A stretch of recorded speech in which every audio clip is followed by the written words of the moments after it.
Card बनता है 13वीं का, राम नाम सत्य के बाद, उसमें जैसे देखो स्वर्गवासी, मतलब जिन्हें जिंदगी भर चोरी करी वो भी स्वर्गवासी। पंडित जी ने कहा कुछ ऐसे कर्म करो जो जीते जीते स्वर्ग के नाम से जाने जाओ। आपकी जो मरने के बाद आपके उस कार्ड में लिख दिया जाता है स्वर्गवासी। आपने कुछ ऐसे कर्म किए हैं, साल भर ब्याज से खाया है, फिर भी स्वर्ग लिखे। बात कितनी अच्छी है, बात बहुत अच्छी है। मरने के बाद स्वर्ग गए या नरक गए ये कौन देखने आता है।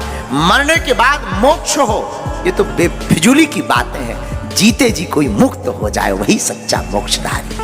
मरने के बाद कौन स्वर्ग जाता है कौन नरक जाता है ये किसने देखा है। पंडित जी ने कहा ये किसी ने नहीं देखा। कुछ ऐसे कर्म करो जो जीते जी जहां आपने जन्म लिया है इतिहास रच दो। ठीक उसी प्रकार अगर आप मरने के बाद आपके कार्ड में स्वर्गवासी तो लिख दिया है, लेकिन आपने जिंदगी भर चोरी की, डकैती डारी और 20 साल तक जेल में काटे, फिर भी मरने के बाद उसके बेटे ने लिख दिया कि स्वर्गवासी, लेकिन ये निश्चित नहीं कि वो स्वर्ग में ही है। कुछ ऐसे कर्म करो जिससे स्वर्ग की टिकट भी मिले और कुछ मोक्ष की प्राप्ति हो। अगर आपको मोक्ष की प्राप्ति हो गई, ये किसने देखा है कि मोक्ष की प्राप्ति हो गई, लेकिन जो कर्म करोगे और जो आपको आत्मा से दुआ मिलेगी, आशीर्वाद मिलेगा, निश्चित है कि वही फलीभूत आशीर्वाद ईश्वर के उस क्षीर सागर धाम में जाता है, वही फलीभूत होता है।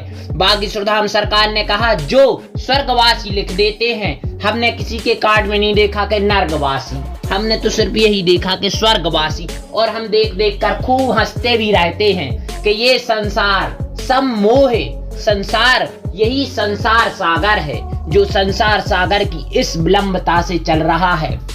इसलिए कुछ ऐसे कर्म करो जो जीते जीते इतिहास बना दो ईश्वर के धाम जाने तक, और ईश्वर तक पहुंचने का एक ऐसा रास्ता बना लो। कुछ ऐसे धर्म पुण्य कर लो अपने, जो आप अपने धर्म से, अपनी कमाई से पैसे कमाते हैं उसका 10वां अंश दान में जरूर लगाएं।